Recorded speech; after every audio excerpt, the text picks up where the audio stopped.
Bonjour, les deux premiers chapitres de la Genèse, vous vous en souvenez, nous ont offert deux méditations sur l'origine de l'univers. Un univers, je vous le rappelle, qui est bon. Le chapitre 3, lui, explique l'origine du mal qui va surgir dans ce monde créé bon. Et là, on a toute la problématique qui va habiter la Bible de A à Z. Dieu crée l'homme à sa ressemblance, masculin et féminin, mais surtout, il le crée libre. Alors, dans un premier temps, ça a des côtés tout à fait réjouissants, sauf que la liberté, ça n'est pas seulement vociférer peace and love en fumant des pétards. La liberté, c'est une exigence extrême. C'est même une exigence divine. Alors, l'homme veut se faire Dieu. Il faut qu'il emprunte le chemin de la liberté. Maintenant, qu'est-ce que c'est que la liberté ? Alors là, je vais vous donner une définition qui va vous éviter de lire des livres entiers sur la question.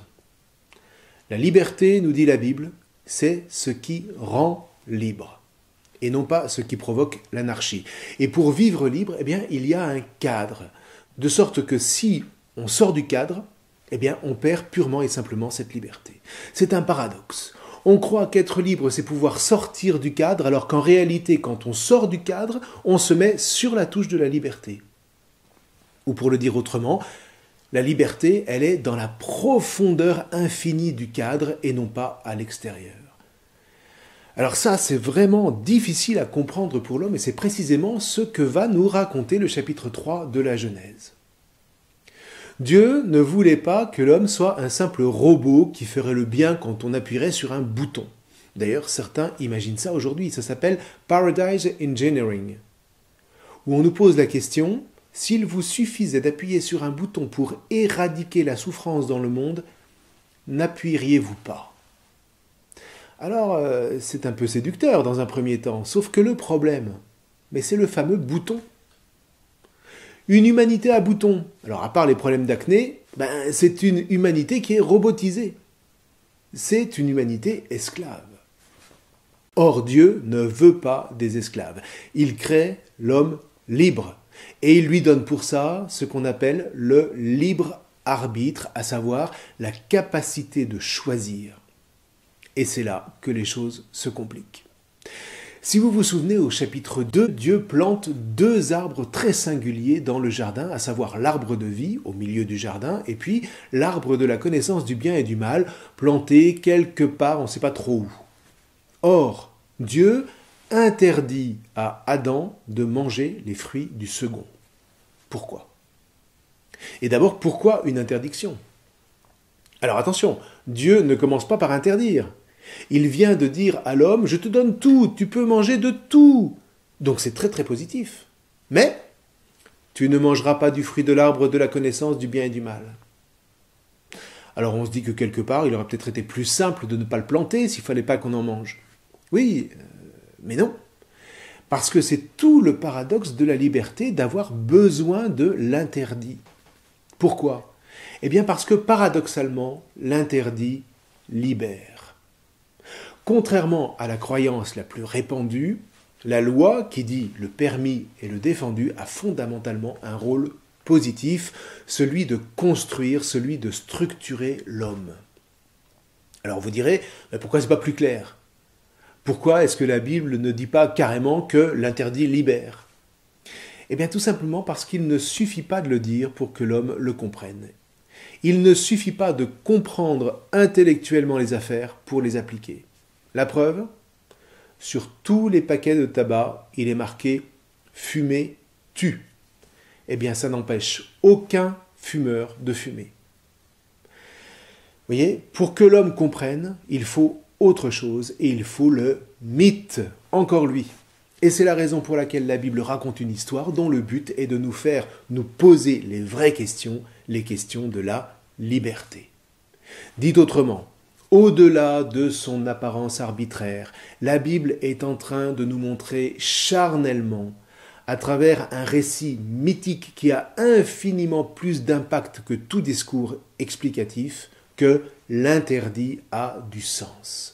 L'interdit dit le cadre en dehors duquel la liberté se perd.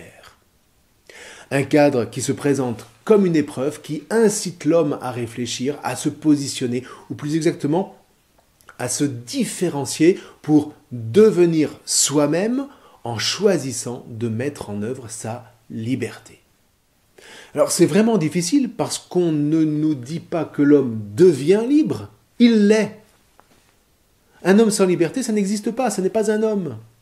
Et là encore, on a un paradoxe. L'homme n'est pas libre d'être libre. Sauf qu'il lui faut apprendre à être libre, comme il lui faut apprendre à marcher, à lire, à parler, etc. Pourquoi ? Vous voyez, encore un pourquoi, on pose souvent la question du pourquoi. Parce que c'est précisément l'objectif de ces chapitres. Si tu veux avancer, si tu veux trouver le sens de la vie, il faut s'interroger. Et là, ça fonctionne à merveille. Donc, pourquoi est-ce que l'homme doit apprendre à être libre ? Eh bien parce que la liberté fait grandir. La liberté confère à l'homme une colonne vertébrale, faute de quoi, eh bien, il se construira une carapace. Or, on marche mieux avec une colonne vertébrale qu'avec une carapace. Vous n'avez qu'à demander aux tortues ce qu'elles en pensent. Alors je sais bien, il y a la fable de La Fontaine qui nous apprend que rien ne sert de courir, il faut partir à point, mais quand même. Vous voyez, l'homme n'est pas appelé à être un reptile à blindage. Lui, sa force, et ce qui fait qu'il n'est pas seulement un animal, c'est précisément sa liberté, qui constitue sa véritable colonne vertébrale, pour la raison qu'à travers les choix que l'interdit lui impose, eh bien l'homme apprend, grâce au libre arbitre, à se tenir à bonne distance de ses pulsions. Et ce faisant, l'interdit aide l'homme à prolonger les jours de sa vie, comme le répète la Bible à l'envi. Autrement dit, s'il n'y avait pas eu d'interdit dans le jardin, Adam et Ève n'auraient peut-être jamais connu la mort, mais ils n'auraient jamais connu la vie non plus, la vraie vie. Ils auraient été de gentils esclaves, comme on en voit dans les films qui décrivent les mondes parfaits. Parfait, ouais, mais invivable, de sorte que ces films mettent toujours en lice un héros qui va tenter de faire exploser ces sociétés apparemment parfaites, mais en réalité complètement tyranniques. Alors, c'est difficile parce qu'on rêverait tous d'un monde parfait au sens où il n'y aurait pas de souffrance, où tout le monde serait heureux, où personne ne ferait de mal à personne. Et quelque part, c'est possible de créer un tel monde. C'est ce qu'on essaye de faire aujourd'hui en tentant de faire taire les religions. Mais on les remplace par quoi ? Par des antidépresseurs. Alors là, c'est sûr que quand tout le monde sera sous Prozac, il n'y aura plus de violence. Seulement, il n'y aura plus de joie non plus. Alors ? Eh bien alors, Dieu ne crée pas un monde sous Prozac. Il vise lui aussi un monde parfait, mais il sait une chose que les hommes négligent tous, il faut du temps. Et du temps sur plusieurs générations. Donc, il pose un cadre en prévenant loyalement de la sanction de tous les arbres du jardin. Tu peux manger, mais de l'arbre de la connaissance du bien et du mal, tu n'en mangeras pas, car le jour où tu en mangeras, tu mourras. Et dire ça, ça n'est pas plus promettre une punition que lorsque vous dites à quelqu'un « Ne te jette pas de la falaise, car le jour où tu le feras, tu mourras. » La personne est libre de sauter ou non. Maintenant, imaginez que quelqu'un vienne voir cette personne, un peu naïve, et lui dise « Mais non, en fait, tu sais voler, mais on veut te le cacher. Alors vas-y, essaye, saute, tu vas voir. » Je vous laisse imaginer la suite. Eh bien, voyez, c'est exactement ce qu'on nous raconte dans l'histoire du chapitre 3 de la Genèse. Donc, au chapitre 2, Dieu a interdit à Adam de manger du fruit de l'arbre de la connaissance du bien et du mal.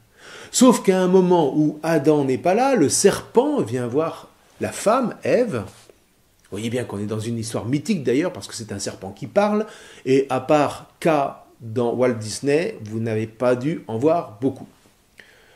Pour la Bible, le serpent, c'est un animal ambigu, il peut donner la mort, il rampe bizarrement sur le sol, comme quand on veut avancer en se cachant, etc., etc. Toujours est-il qu'il entourloupe Ève de sorte qu'elle croque le fruit défendu, qui n'a rien à voir avec une pomme, soit dit en passant.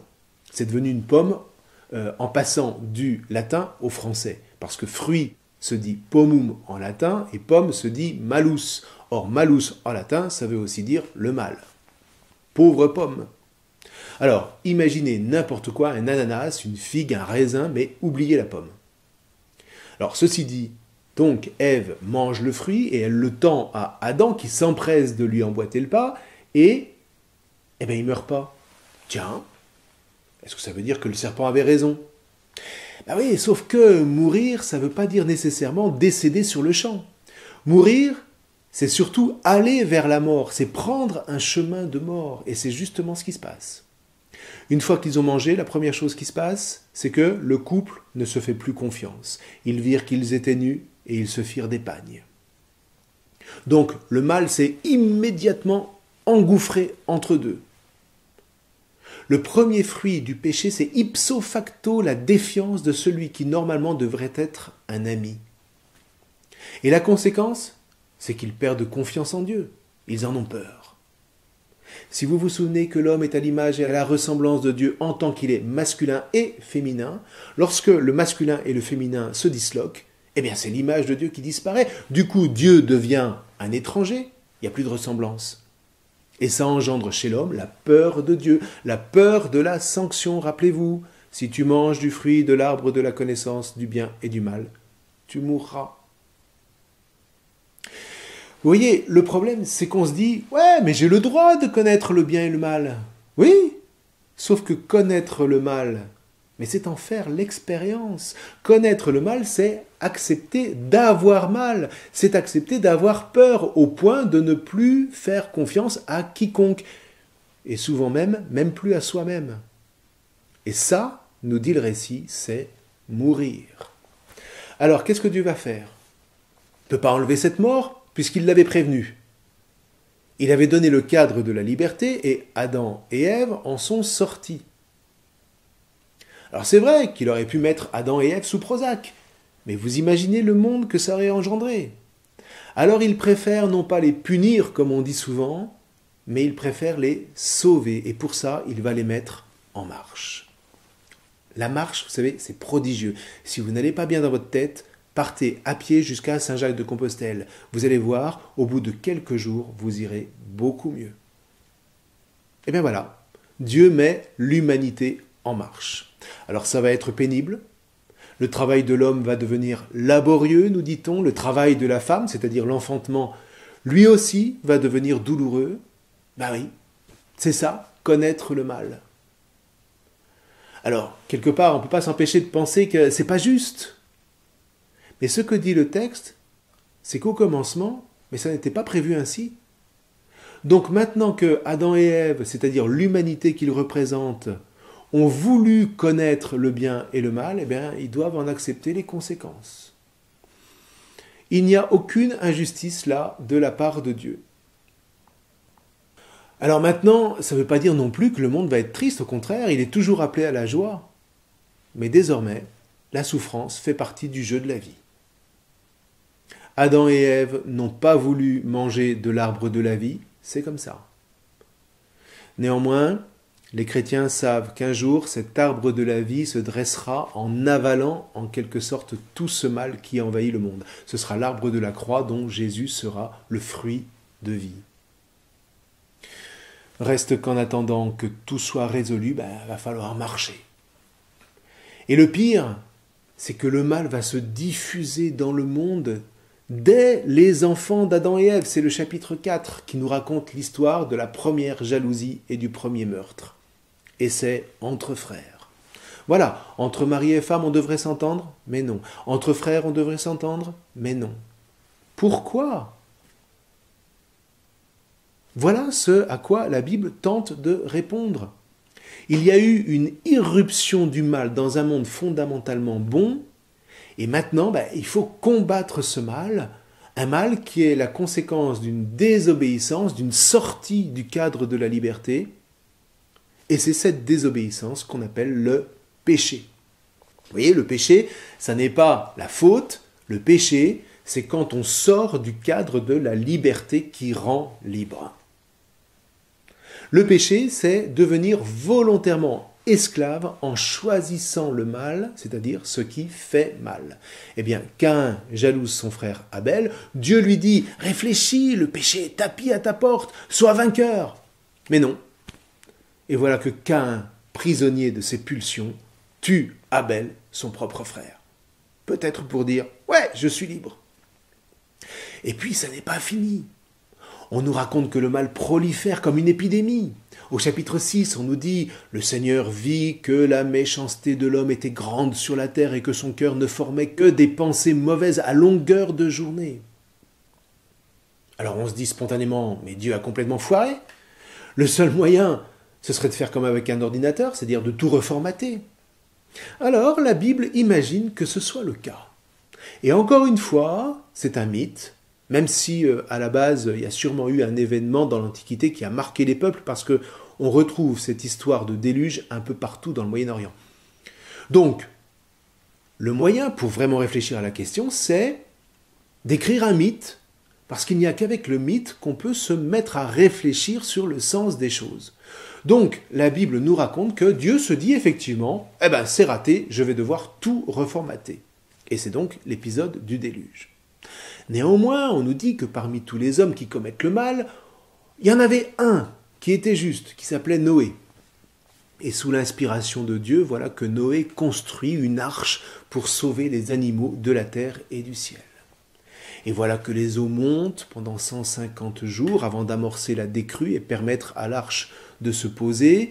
Noé, nous dit-on, offre un sacrifice à Dieu qui conclut alors une alliance, c'est-à-dire une promesse qui a valeur de contrat. Alliance selon laquelle la terre ne serait plus jamais submergée. Et il signe cette promesse avec l'arc-en-ciel. Et l'arc-en-ciel, en général, c'est le signe de la fin des orages, quand la lumière du soleil se diffracte dans l'atmosphère humide. Donc c'est pas complètement idiot, ça n'est pas scientifique, mais ça a du sens. Et qu'est-ce qu'on nous dit là? Eh bien, on nous dit qu'en réalité, détruire l'humanité ne sert à rien. La preuve, c'est que le mal va repartir de plus belle. Sûrement d'ailleurs, vous sentez que ce récit a quelque chose de choquant, le récit du déluge. Alors certes, peut-être que les hommes, en commettant le mal, l'avaient mérité en toute justice, oui, mais précisément, vous connaissez l'adage, trop de justice tue la justice. Donc en fait, le récit fonctionne à merveille. Une solution pareille est profondément injuste et profondément inutile. Sauf qu'il fallait ce récit mythique. C'est bien plus efficace que de sortir un manuel de sagesse qui se contente de dire « mouche ton nez, dis bonjour à la dame ». Le mythe du déluge nous met mal à l'aise, mais précisément parce qu'une telle extermination n'est pas et ne sera jamais la solution. Et Dieu le sait très bien. Seulement, pour nous faire sentir toute l'injustice qui habiterait une telle décision, eh bien, il faut qu'on nous mette le nez dedans, charnellement. D'où le récit mythique, pour qu'on ressente l'effroi de l'intérieur. C'est absolument insupportable. Mais du coup, alors on se pose cette fois la vraie question, qui va gouverner toute la suite. Alors oui, ce serait injuste de détruire le monde entier. Mais alors quoi faire pour sortir de l'engrenage du mal? Eh bien la réponse est dans le récit. Dieu dépose les armes, en quelque sorte. Il pose son arc dans le ciel, il prendra une autre voie. Alors avant de connaître ce chemin, suivent de longues listes généalogiques, comme on en rencontre tout au long de la Bible. Elles peuvent nous sembler fastidieuses et sans intérêt, mais elles avaient une grande importance aux temps anciens pour déterminer les lignées et les droits d'héritage. Et puis, là encore, ces listes interrogent. Pourquoi l'homme ne vit-il que 80 ans au maximum aujourd'hui? Alors on imagine qu'avant, ce n'était pas le cas, mais que le nombre des années s'est réduit à cause du péché, à cause du mal qui conduit à la mort, de sorte que, quelle que soit la longueur de ses existences, chacune finit par les mêmes tristes mots, puis il mourut. Donc, quoi que les hommes puissent faire pour prolonger leur vie, la fin est toujours la même, puisque, comme l'écrira saint Paul, le salaire du péché, c'est la mort. C'est dans Romains au chapitre 6, verset 23. Vous voyez toujours la question du sens qui ne trouvera de réponse que très progressivement. Alors toujours est-il qu'après le déluge, à mesure que les populations s'étendent et que les nations se développent, on nous dit que les hommes continuent de s'éloigner de Dieu. Comme quoi, le déluge n'a vraiment servi à rien. Certains décident même de se faire un nom par eux-mêmes, et pour ça, ils décident de construire une cité en élevant une tour immense du style de la Kingdom Tower en Irak, qui va mesurer 1152 mètres, plus d'1 kilomètre de haut. Comme quoi, les vieux démons sont vraiment indécrottables. Alors, une tour dont le sommet, dit le récit, atteindra le ciel. C'est au chapitre 11, au verset 4. Avec la détermination de concurrencer Dieu. Et voilà, encore cette opposition de l'homme contre Dieu dont il jalouse la puissance. C'est terrible. Mais là, Dieu ne détruit plus. Il intervient simplement, nous dit-on, en brouillant leur langage. C'est le sens du nom de la cité de Babel, qu'on rapproche d'une racine hébraïque, balal, qui signifie confusion. Alors qu'est-ce que ça veut dire? Mais ça veut dire encore une fois qu'on se pose la question, pourquoi les hommes ne parlent-ils pas tous le même langage? On cherche le sens. Et on se dit que derrière ce nom que les hommes cherchent à se donner, c'est en fait de toute puissance qu'il est question. Un peu comme l'ONU aujourd'hui, on veut tout mondialiser pour tout faire dépendre d'une seule instance toute puissante. Or, qui est le grand absent de l'ONU? Dieu. Alexandre Solzhenitsyn le dit très clairement dans un discours que je ne saurais trop vous conseiller de lire, qui est publié sous le titre français « Le déclin du courage ». Ça coûte moins de 10 €. Je vous lis le passage qui nous intéresse.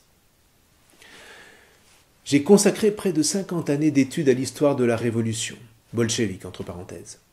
Pendant ce temps, j'ai lu des centaines de livres, assemblé des centaines de témoignages personnels et publié moi-même 8 ouvrages dans l'espoir d'avertir des dégâts causés par cette catastrophe.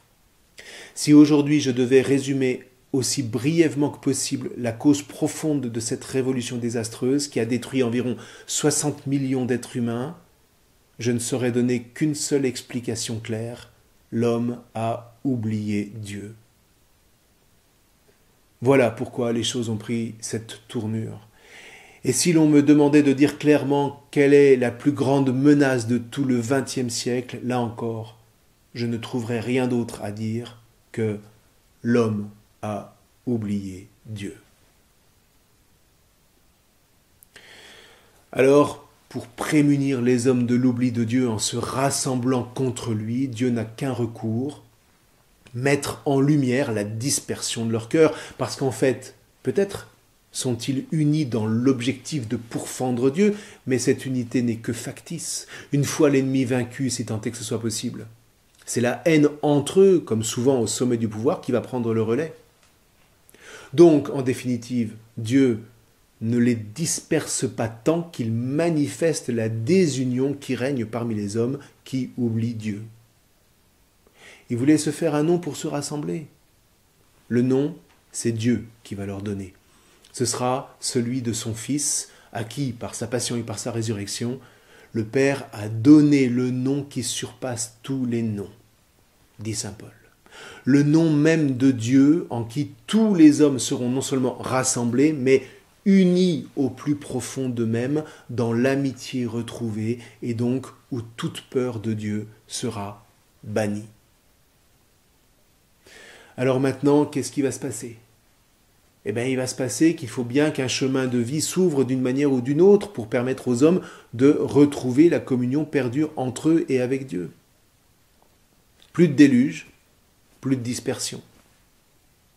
Un homme, au milieu de tout ça, va prendre la route et entreprendre le premier la marche de la vie. Un homme va prendre le relais d'Adam et Ève et partir en quête de Dieu. Ce sera Abraham que nous découvrirons la prochaine fois. N'oubliez pas le quiz pour fixer les idées importantes de cette leçon. Je vous remercie.